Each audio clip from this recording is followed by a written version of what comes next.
Oceano Atlântico. A esquecida zona de guerra de uma das mais duras batalhas da Segunda Guerra Mundial.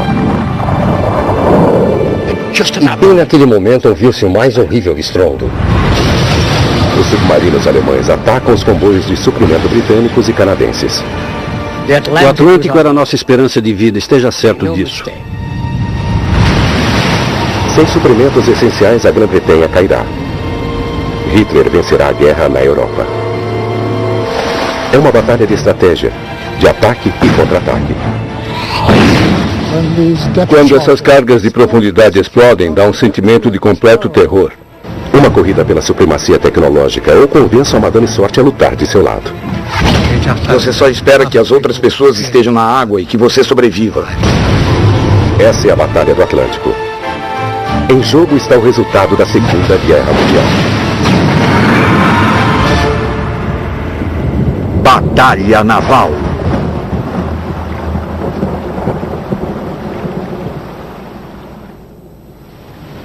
A Força Nazista.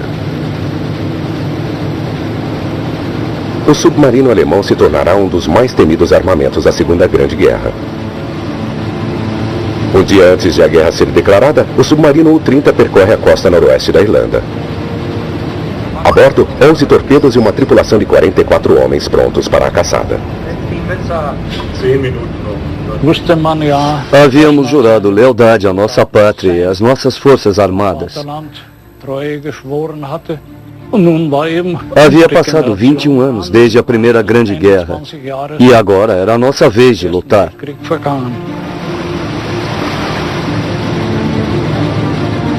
Nesse mesmo dia, o transatlântico Athenia deixa a Grã-Bretanha rumo ao Canadá. Muitos dos 1.100 passageiros a bordo estão fugindo da invasão de Hitler na Europa do Leste. Entre eles estavam os refugiados judeus Marianne Young e seu marido. Fugimos da República Tcheca, uma semana depois dos nazistas tomarem o poder, e decidimos que não queríamos permanecer na Europa. Eu sabia que a guerra iria estourar mais cedo ou mais tarde, mas não achava que ia começar já, naquele momento. Em 13 de setembro de 1939, a Grã-Bretanha e a França declaram guerra à Alemanha. Georg Rogel, operador de rádio do U-30. Eu estava descansando em meu beliche quando um colega veio e me acordou sacudindo e disse: "Adivinha, os ingleses declararam guerra contra nós." Então eu pulei da minha cama e fui para a sala de rádio e tentei ouvir o que se podia ouvir. Então fomos instruídos a tratar a Inglaterra imediatamente como um inimigo. Às 4h30 da tarde, tendo passadas apenas 5 horas desde a declaração de guerra, o submarino U-30 avista o navio, a mais ou menos 400 quilômetros noroeste da Irlanda. O comandante Fritz Julius Lamb está a uma distância muito grande dele para distinguir se é um navio de combate ou não.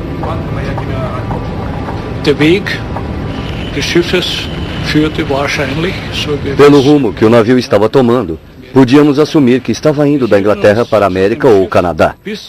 Seguimos então o navio até o entardecer, pois o comandante queria ter certeza que não iria cometer nenhum erro.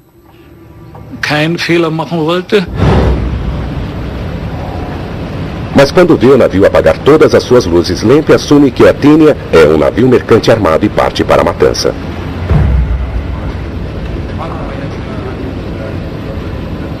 Quando escureceu, nós atacamos o navio.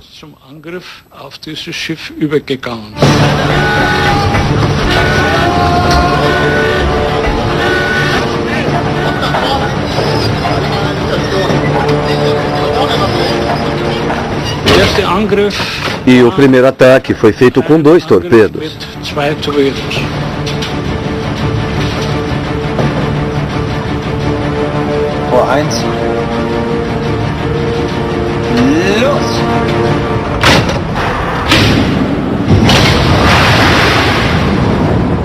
Os torpedos viajam a uma velocidade máxima de 23 metros por segundo.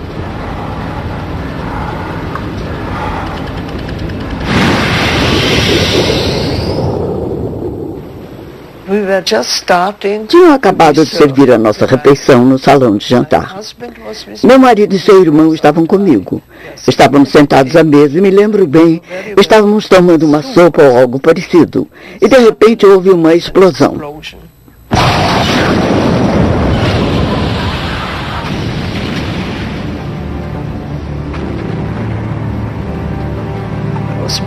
Tudo ficou escuro e houve um caos.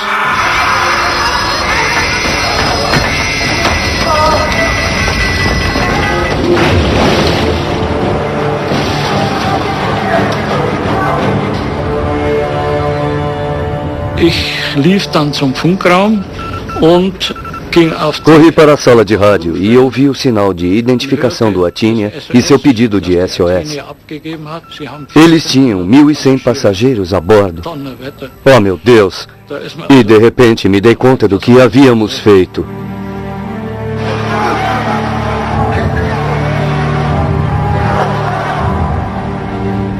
Comandante Lentz sabe que cometeu um erro trágico.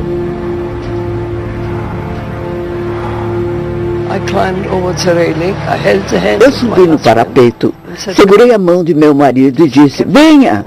E ele continuava a gritar, crianças e mulheres primeiro! O barco salva-vidas foi baixado lentamente e eu não pude mais ver meu marido. Estava pensando, oh meu Deus, o navio está afundando e meu marido está nele. Foi apavorante. Mariane passa uma longa noite no barco salva-vidas antes de ser resgatada. O Atínia é o primeiro navio a ser afundado pelos submarinos alemães da Segunda Guerra Mundial. O naufrágio é responsável por tirar a vida de 118 homens, mulheres e crianças. Ao retornar para a Escócia, Mariane procura por seu marido. Olhei a lista de sobreviventes e vi seu nome nela. É impossível descrever. Foi como se Deus houvesse me abençoado. O naufrágio é uma perfeita demonstração do poder de destruição desse armamento mortal. Mas não em termos de propaganda. O U-30 retorna então em desgraça. O que acontece a seguir quebra todas as normas internacionais navais. Em Wilhelmshaven, um grupo de oficiais veio a bordo.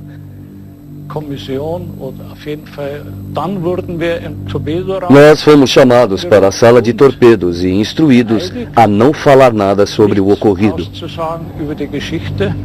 Os registros do naufrágio do Atínia foram totalmente apagados. Os alemães não queriam nenhum registro que demonstrassem que eles eram os culpados, principalmente porque 28 americanos estavam entre os mortos. Como os Estados Unidos permaneciam neutros, o ministro da propaganda nazista, Joseph Goebbels, clama que Churchill deliberadamente afundou a Atínia a fim de trazer a América para o lado dos aliados.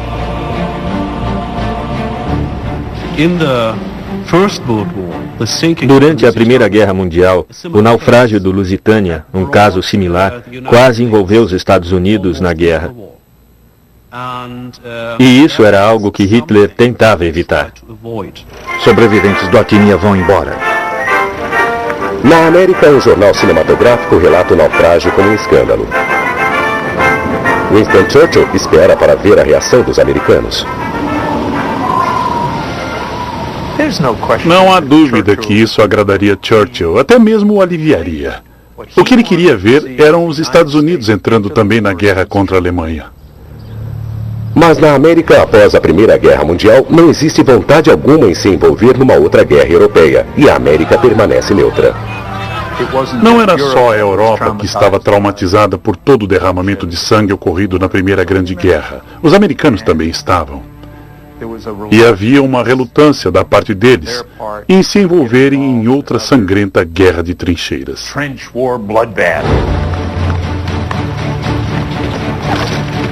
Com a Europa caindo rapidamente diante do avanço do exército alemão, a Grã-Bretanha em breve estará isolada. A situação é crítica. O país tem somente o equivalente a 3 semanas de alguns de seus suprimentos básicos que necessita para sobreviver. Atlântico Norte. Sem nenhum auxílio vindo da América, a Grã-Bretanha se volta para o Canadá. Os antes sonolentos portos de Halifax e Sydney, na Nova Escócia, de repente se veem no centro de uma das maiores operações de suprimento jamais vista antes em todo o mundo. Para os canadenses, então sujeitos ao Império Britânico, não há dúvida quanto a virem auxílio da Grã-Bretanha. Até onde compreendo, foi simplesmente uma reação automática. O primeiro-ministro britânico declarou guerra e isso para mim significava que o Canadá estava incluído na questão. 4.500 quilômetros de oceano separam a Grã-Bretanha do Canadá e é uma região de caça perfeita para os submarinos alemães. Mas a Grã-Bretanha está confiante de que a Marinha Real, a mais poderosa do mundo, facilmente protegeria os envios de suprimentos. Ela não contava com o ímpeto cruel e a habilidade de um homem. Na Alemanha, o comandante de submarinos Karl Dönitz faz planos de assumir o desafio contra a Marinha Real e derrotá-la. Durante a Primeira Guerra Mundial, Dönitz comandou um submarino. Afundado pelos britânicos e capturado, ele é motivado por uma sede de vingança. E em seu diário de memórias, ele escreve: Acredito no poder de guerrear dos submarinos. É um armamento ofensivo de primeira linha na batalha naval e o melhor portador de torpedos.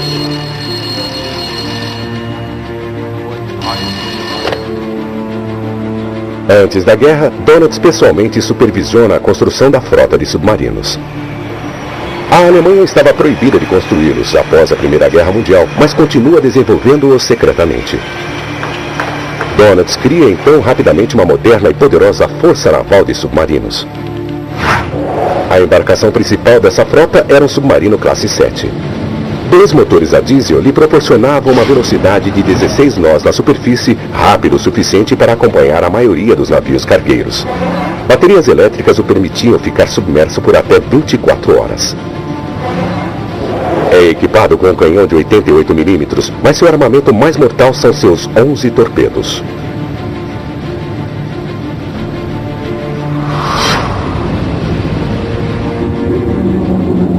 Tempos depois, Winston Churchill escreveria: a única coisa que realmente me amedrontava durante a guerra era o perigo dos submarinos alemães. Nos primeiros meses da Segunda Guerra Mundial, o comandante Dönitz ordena seus novos submarinos a procurarem por alvos no Atlântico. Mas a Marinha Real não leva a ameaça a sério, pois acha que uma fraqueza inerente aos submarinos provará seu fracasso. Eles só podem viajar submersos por curtos períodos de tempo, pois têm que vir à superfície para recarregar suas baterias. Nesse momento, então, podem ser facilmente localizados e destruídos.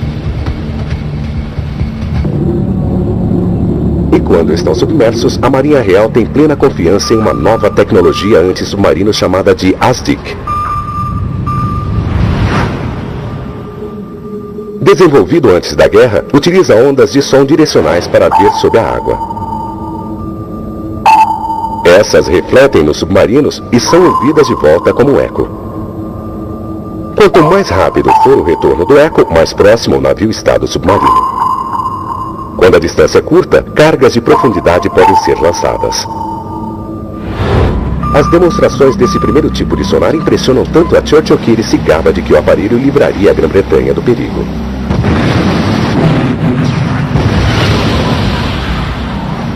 Decorridas 2 semanas do início da guerra, 3 porta-aviões e 14 destroyers equipados com sonar ASDIC são enviados para aniquilarem os submarinos alemães. Um dos porta-aviões é o HMS Courageous. Contendo 48 aviões e com uma velocidade máxima de 31 nós, ele é uma das principais embarcações da Marinha Real. A bordo está John Cannon. 2 semanas depois que começou a guerra, começamos a patrulhar o sudoeste da costa da Irlanda com uma escolta de 3 destroyers. Uma unidade muito poderosa. Era um dia comum, nada de errado. Os pilotos estavam no ar, praticando aterrissagem e decolagem e também patrulhando um pouco. Mas o radar continha uma séria falha. Seu raio de ação não era tão grande como o do torpedo. Fora da zona de detecção se espreita o U-29.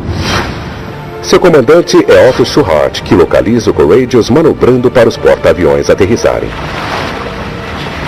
Schuhart aproveita essa oportunidade e lança 3 velozes torpedos em direção ao porta-aviões.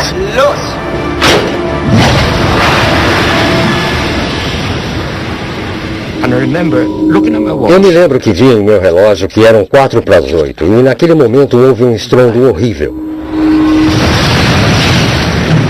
Segundos mais tarde, quando o segundo torpedo nos atingiu, outro estrondo gigantesco.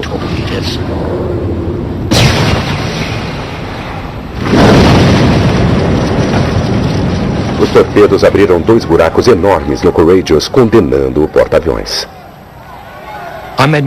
Subi para o deck superior. Eu podia ver homens pulando para o mar. Escorreguei pelo estribordo do Courageous, mergulhei na água e nadei feito louco o mais rápido que pude para me afastar do navio. Naquele momento, eu vi o porta-aviões afundando.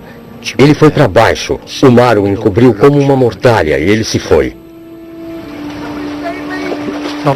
Não muito depois disso, tudo estava em silêncio no mar e você podia ouvir os homens se agitando ao redor. Os 2 destroyers que ainda estavam conosco não puderam parar para resgatar os sobreviventes, porque se o fizessem, poderiam se tornar vulneráveis.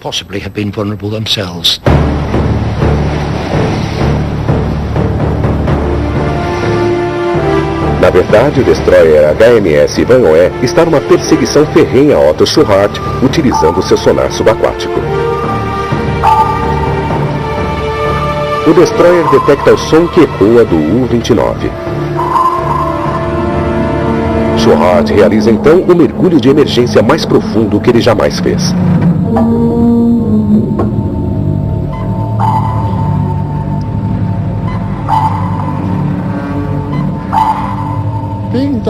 Estar lá embaixo, mesmo sem sofrer nenhum ataque inimigo, não é nenhuma sensação reconfortante. Você espera poder subir tão rápido quanto for possível, sem colocar o submarino em perigo.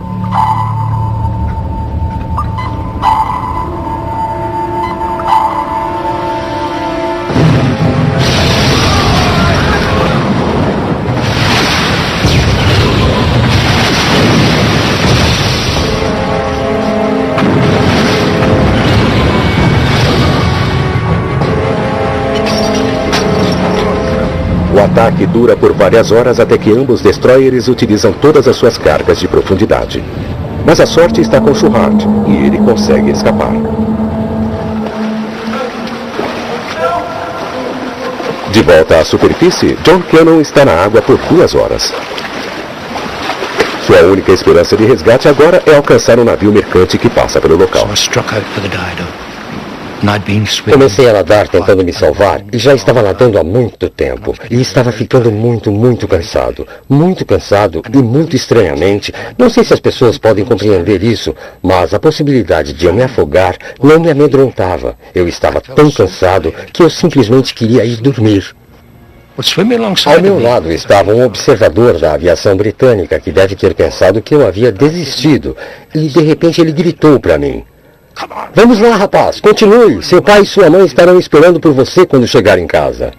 E acredite, isso colocou um pouco mais de vida em mim e eu recomecei e continuei indo em frente e continuei nadando. John sobrevive, mas dos 1.260 tripulantes, 518 morrem. Com apenas 2 torpedos, um pequeno submarino destruiu um dos mais importantes navios da esquadra britânica. A Marinha Real havia subestimado imensamente a ameaça dos submarinos alemães. A consequência é devastadora. A fim de evitar mais perdas, toda a frota britânica de 6 porta-aviões fica limitada a operações onde não há risco de ataques de submarinos. Não estávamos preparados. Naquela época, acho que não compreendíamos que estávamos em uma situação tão perigosa.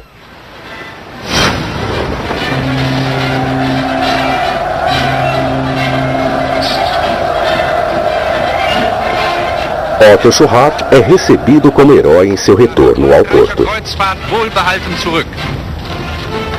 Donatz está muito feliz com Otto Schuhart, o comandante do submarino. O ataque é a prova de que os submarinos podem derrotar a Marinha Real.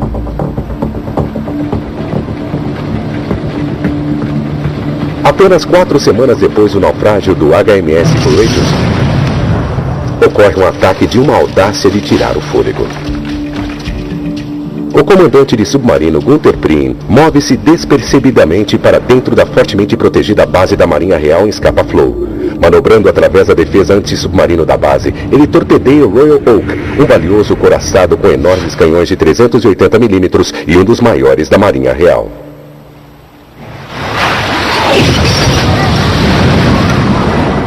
Nas águas geladas, o Royal Oak vai para o fundo em apenas 10 minutos, com a perda de mais de 800 homens de sua tripulação. Muitos se afogaram tentando escapar através das portinholas.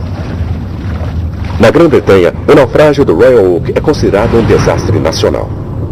Até mesmo Winston Churchill admite que o ataque surpresa alemão foi uma façanha memorável de habilidade e ousadia profissionais.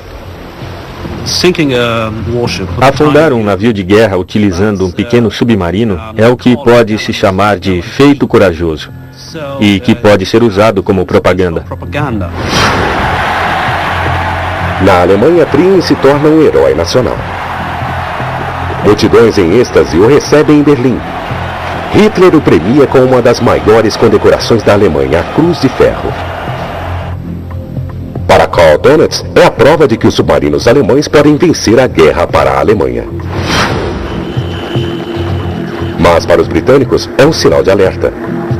Para contra-atacar a ameaça alemã, eles põem em ação uma tática de sucesso utilizada contra os submarinos alemães da Primeira Guerra Mundial, os comboios. Nos comboios, navios mercantes são agrupados em uma formação compacta e protegidos por uma pequena escolta armada. As vantagens táticas são enormes. Não é possível oferecer proteção a todos os navios quando esses viajam sozinhos, mas em um comboio, um grande número deles pode ser defendido por apenas alguns navios de combate. Centenas de navios mercantes são recrutados para trabalhar nos comboios. Eles não são tripulados pelos militares, mas por marinheiros civis. A Grã-Bretanha reúne então esses marinheiros mercantes de todos os cantos de seu império. No mar todos se unem. Nosso navio tinha ingleses e árabes. E depois tivemos uma tripulação indiana e também uma chinesa. Eu me juntei à Marinha Mercante porque gosto da aventura dos mares. Aquilo era demais. Independente das condições do tempo, os marinheiros voluntários trabalham para trazer suprimentos de combustível, máquinas e alimentos para a Grã-Bretanha.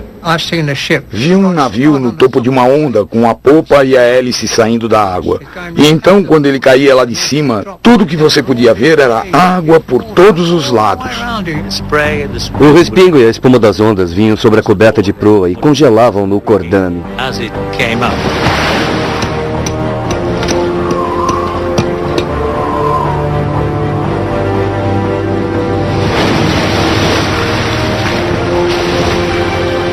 No Natal de 1939, o sistema de comboio está funcionando.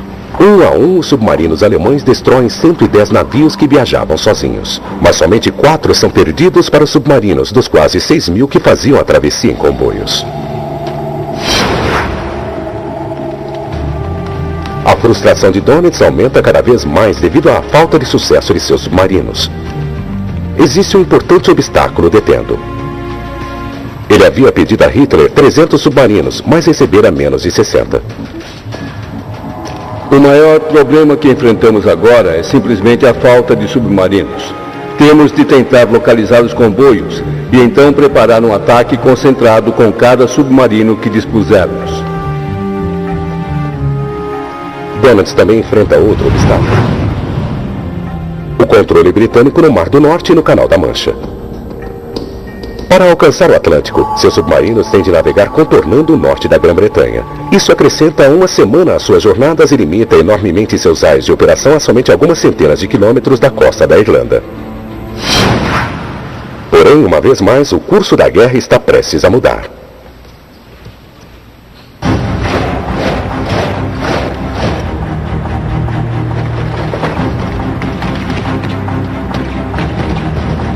No final da primavera de 1940, o exército de Hitler ataca o Ocidente adentrando a França.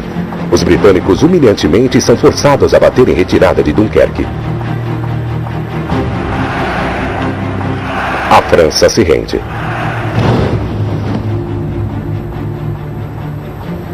A queda da França simplesmente muda tudo. Até aquele momento, a opinião de que essa guerra europeia de alguma forma permaneceria controlada, limitada, que talvez apenas se prolongasse, vai por água abaixo. Quero dizer, tornou a situação da Grã-Bretanha mais crítica. Para Donald, isso lhe apresenta uma incrível oportunidade. Um dia após a rendição, ele dirige-se a Brittany, na costa da França. Seus submarinos terão então acesso direto ao Oceano Atlântico. A Alemanha agora é uma poderosa força do Atlântico, com base de defesa naquele oceano. Os submarinos alemães estão quase a uma semana de viagem mais próximos das principais rotas de carregamento do Atlântico. Isso aumenta grandemente seu tempo na posição e sua efetividade. Donald se estabelece uma base no porto de Lorient e monta seu centro de operações numa refinada mansão com vista para o porto. A construção de maciças bases para submarinos se inicia. São feitas de concreto reforçado de até 7 metros de espessura. Paredes blindadas e plataformas de canhões as tornam como fortalezas independentes, onde as embarcações podem ser reparadas e abastecidas. A partir dessas enormes catedrais de concreto, todos os navios que estejam no Atlântico Norte agora estão dentro do raio de ação de ataque dos submarinos alemães. E permissão já foi concedida de Berlim aos comandantes de submarinos para que irrestritamente se engajem nos combates.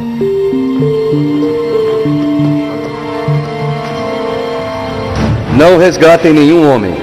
As condições do tempo e a proximidade da terra firme não afetam a situação. Se preocupem apenas com a segurança de sua própria embarcação. Devemos ser firmes nessa guerra. O inimigo a iniciou com o objetivo de nos destruir. Portanto, nada mais nos interessa além disso. Agora, nenhum navio está a salvo.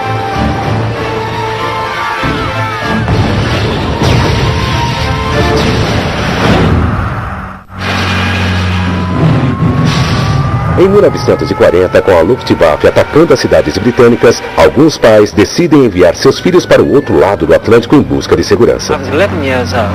Eu tinha 11 anos de idade e meus pais decidiram que, devido à guerra estar se aproximando da Grã-Bretanha, eu deveria ter a oportunidade de ir para a América. Um ano após o início da guerra, Colin Ryder Richardson é uma das 90 crianças evacuadas em direção ao Canadá no transatlântico City of Benares. 13 de setembro de 1940. Quando o comboio está a 800 quilômetros a noroeste de Liverpool, seu navio escolta da Marinha Real os deixa para ir ao encontro de outro comboio, pois acreditavam que eles estivessem além do raio de ação dos submarinos alemães. Na quinta noite da travessia, as crianças são informadas que era seguro dormirem em seus pijamas ao invés de estarem totalmente vestidos e com seus coletes salva-vidas. Estávamos um pouco nervosos, mas eles nos deram certeza de que estávamos em segurança e que podíamos relaxar.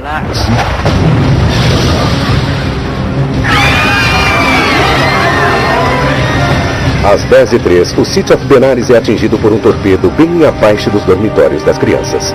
No meio do caos, Colin consegue encontrar o caminho até o barco salva-vidas. Ficamos ali em pé enquanto todas as outras crianças não paravam de chegar. Apenas vestidos com roupas de dormir, chinelos e ursinhos de pelúcia, coisas assim, sem ter ideia do que aconteceria a seguir.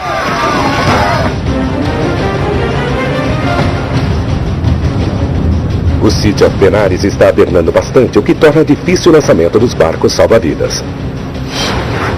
Torpedeado a 450 quilômetros de distância de Rockall, ele estava navegando em uma área que anteriormente era considerada segura de ataques de submarinos. Mas agora, navios em todo o Atlântico estão facilmente ao alcance dos submarinos alemães fundeados na costa francesa. Uma das crianças do navio, Colin Ryder Richardson, se vê em um barco salva-vidas naufragando junto de pessoas mortas e moribundas. Estávamos todos fazendo o que no momento parecia lógico, que era nos livrarmos dos corpos para fora do barco salva-vidas. Depois de 20 horas no mar, Colin é resgatado. Das 90 crianças que estavam a bordo, 77 morrem. Com certeza isso me assombra e não há sequer um dia que passe que eu não veja aquelas crianças. Fui um dos sortudos que sobreviveram, principalmente por causa do meu colete salva-vidas. Antes de enviá-lo, a mãe de Colin havia comprado um colete salva-vidas para ele. E nesse bolso eu tinha um cinto e o lenço de minha mãe, o qual eu somente descobri há uns poucos anos atrás, quando o abri.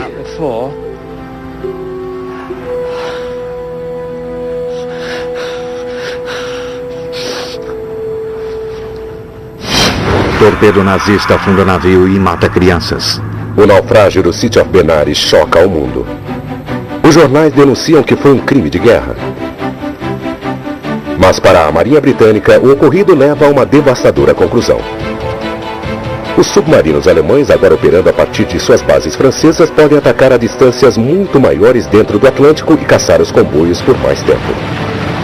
A Batalha do Atlântico entrara em sua fase mais fatal.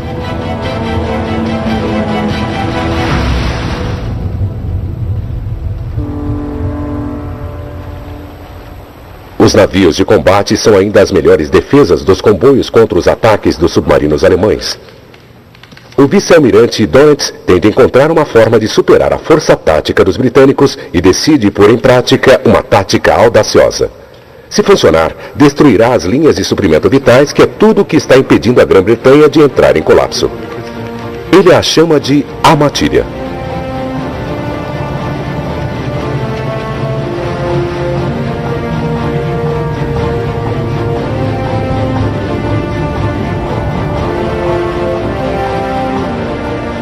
O Oceano Atlântico cobre uma área de 77 milhões de quilômetros quadrados.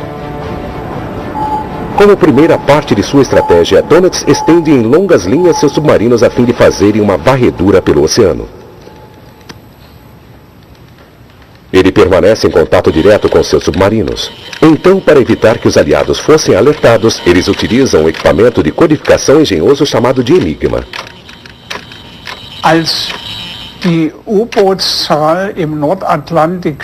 Com o aumento do número de nossos submarinos no Atlântico, a ordem veio do comandante de submarinos, que quando localizássemos um comboio, deveríamos reportar a descoberta para a base e refrear temporariamente o ataque.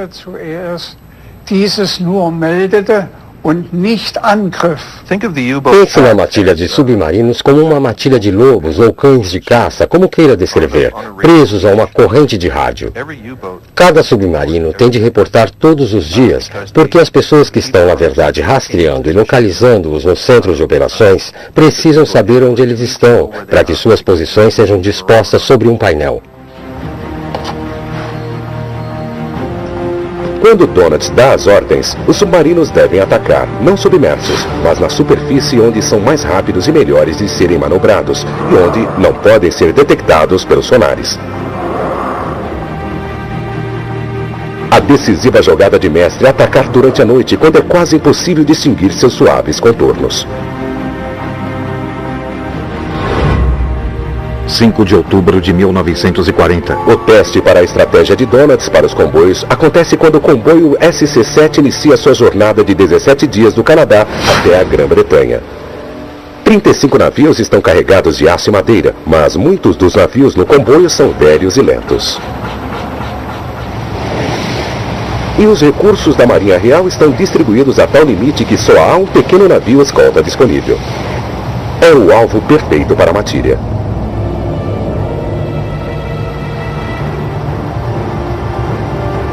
11 dias mais tarde, mais 2 navios escolta se unem ao comboio ao noroeste da Irlanda, a zona mais perigosa da travessia.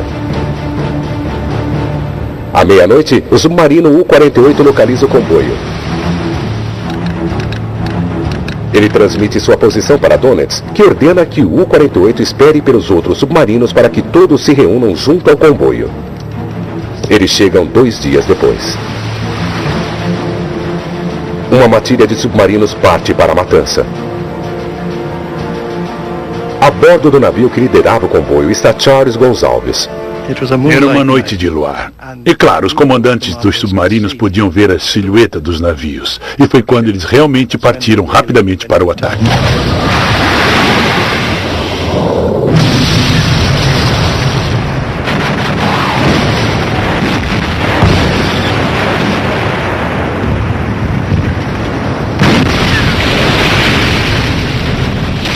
O ataque é liderado pelo exímio comandante Otto Kretschmer.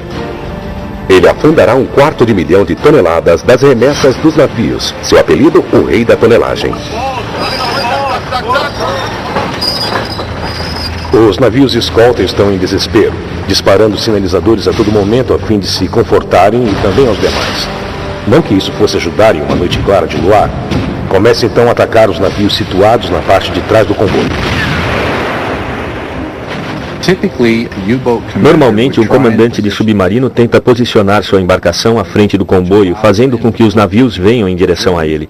Os melhores e mais experientes comandantes alemães gostam de entrar no meio do comboio e atacarem a partir desse ponto. Muito pouco tempo de ação, não é coisa para os medrosos. Tudo que se podia ver eram clarões e sons de torpedo atingindo os navios, explosões.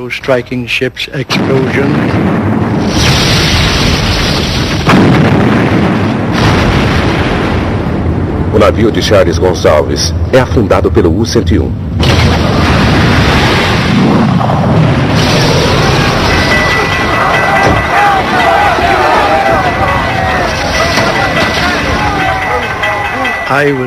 Fui arremessado contra a antepara.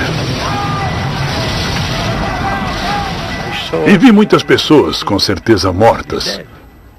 Foi aí que comecei a pensar, essa é uma situação terrível.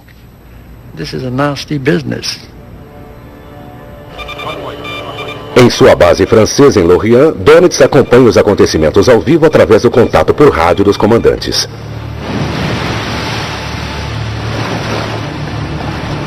A maioria dos submarinos só interrompe o ataque quando seus torpedos acabam. Em apenas uma noite, uns 20 navios estão perdidos, mais da metade do comboio. Os navios do comboio são instruídos a não resgatarem os sobreviventes. Eles não podem arriscar a também se tornar alvos. Centenas de marinheiros mercantes lutam por suas vidas no mar do Atlântico Norte. Sem dúvida, a marinha mercante era a esperança de vida para o país e eles não podiam deixar que aquela ligação fosse interrompida ou destruída. Por isso, você tinha de salvar o navio e a carga que estava levando. Os homens que estavam no mar tinham de se salvar sozinhos. 100 marinheiros mercantes morrem no comboio SC-7. E com 80 mil toneladas de suprimentos perdidas, esse se torna um dos piores ataques em toda a campanha do Atlântico. Para Dönitz, é uma grande vitória e prova que sua tática de matilha funciona. Depois que seu navio afunda, Charles Gonçalves passa uma longa e fria noite na água antes de ser resgatado. Até hoje, ele é da opinião que a Marinha Real poderia ter feito mais a fim de protegê-los. Havia uma certa acomodação. Se não fosse esse o caso, como você poderia enviar apenas um navio destroyer para proteger um comboio de 35 navios?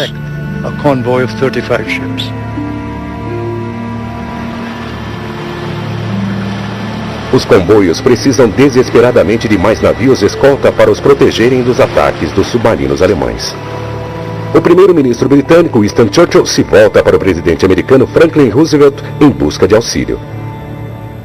Mas Roosevelt não pode fazer nada. É ano de eleições nos Estados Unidos e ele sabe que o povo americano não deseja a guerra. Passado um ano do início da guerra, tudo que Roosevelt pode oferecer são 50 destroyers da Primeira Guerra Mundial. Esses antigos navios são mal equipados para atravessarem os traiçoeiros mares do Atlântico Norte e nem são equipados para rechaçar as matilhas e submarinos alemães. 6 são entregues no Canadá. Apesar de suas limitações, eles são uma ajuda muito bem-vinda. Em 1939, tínhamos 6 destroyers, 4 navios caça-minas e isso era quase tudo. Os destroyers da Marinha Canadense são obsoletos. Os navios que recebemos da Marinha Real são realmente navios de segunda mão, tipo material de doação. E não são apenas de navios que os canadenses necessitam, também precisam de tripulantes para esses navios. Não era incomum para um navio, fosse ele um destroyer ou uma corveta, navegar, como eu disse, literalmente, com uma grande parte da tripulação nunca tendo estado no mar anteriormente.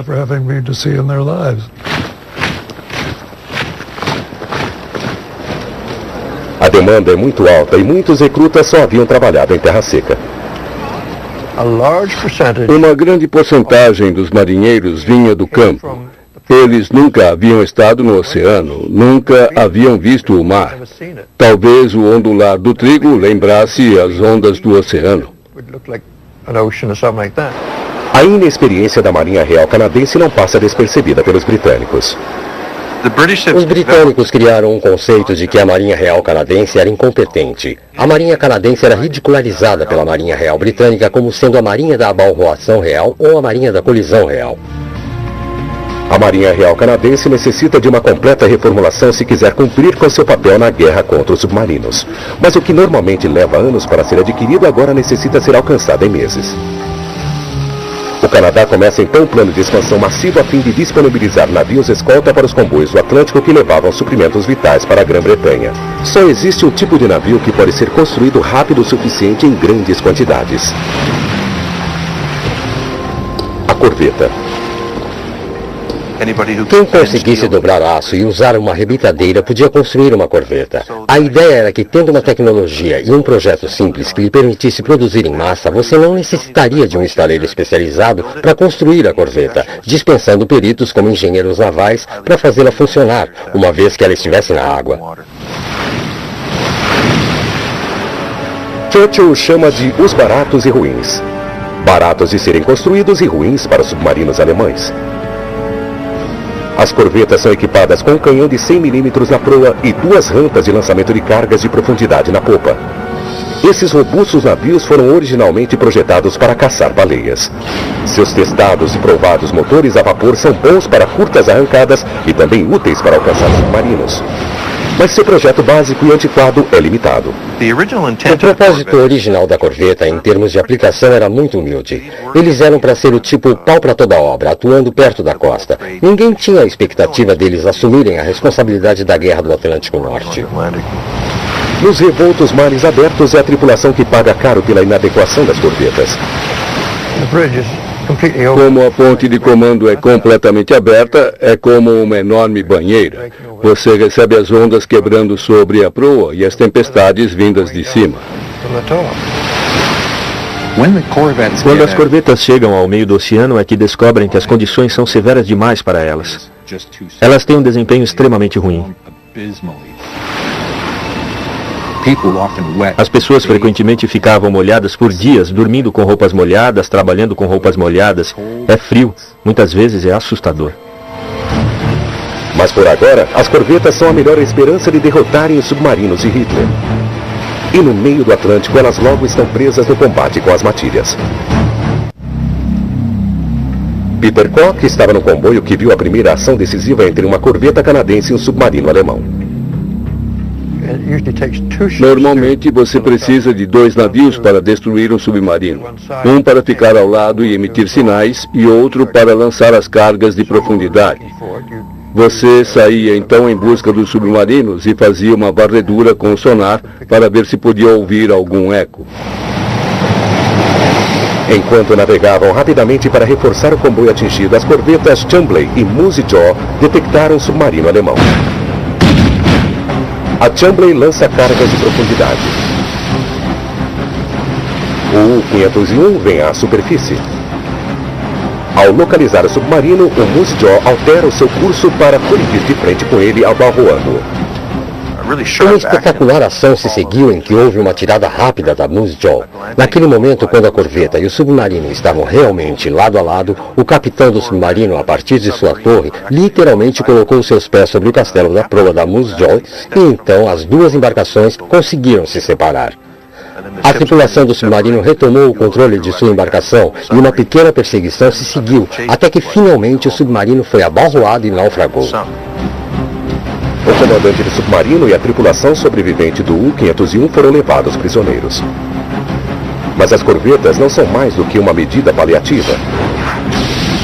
Por todo o outono de 1940, as matilhas implacáveis sistematicamente afundaram os indefesos navios de comboio.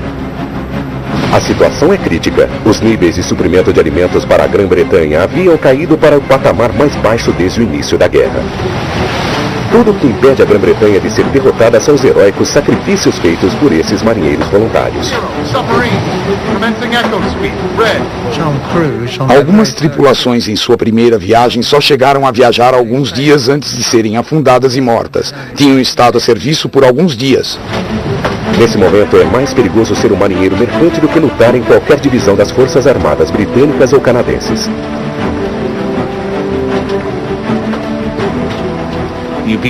Você começa a pensar que não está com medo, nada vai acontecer com você. Poderá acontecer com outras pessoas, mas com você nunca. Você não podia temer coisa alguma, só tinha a esperança de que outro alguém, e não você, fosse acabar na água. E que você sobreviveria, era isso. Numa guerra, você não pensa que irá perder. Você tem que pensar que você vencerá. O número total de mortos de marinheiros mercantes na Batalha do Atlântico chegará a mais de 30 mil. Se os marinheiros mercantes não se dispusessem a ir, os navios não sairiam do lugar e tudo iria por água abaixo. Uma história extraordinária, pois eles são os heróis desconhecidos da Guerra do Atlântico. A estratégia da matilha de Donalds está provando ser de um sucesso estrondoso. Hitler está convencido a dar-lhe mais submarinos, com uma promessa de lhe dar 29 submarinos por mês. Donalds, com isso, fica mais confiante que pode vencer a guerra para a Alemanha. Para Winston Churchill, a situação é sombria. Os submarinos de Hitler estão perto de subjugar a Grã-Bretanha através da fome. What is death if so many of our merchant ships are sunk? We cannot bring in the food we need to nourish our brave people. A Grã-Bretanha necessita de uma medida como resposta para destruir as matilhas e submarinos alemães, senão vai encarar uma evidente derrota. E os britânicos desenvolvem então uma nova tecnologia, uma nova arma secreta, que eles esperam possa ser essa resposta. Versão Marshmallow São Paulo.